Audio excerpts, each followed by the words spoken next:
Megan. And I'm Marley, and we've been going to Badger Forest School for over 6 years. Normally on Tuesdays we would be in the woods doing our family forest session and woodland skills.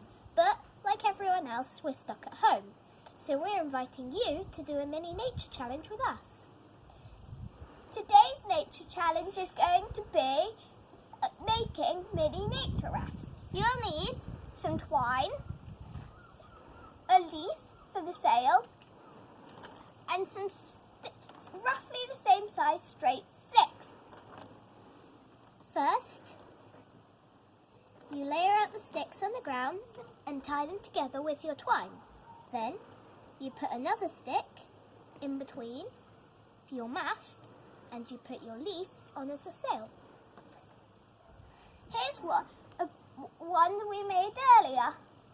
We're going to test it in our baby sister's paddling pool, and we're going to use our bellows to see if the sail works. But you can just blow.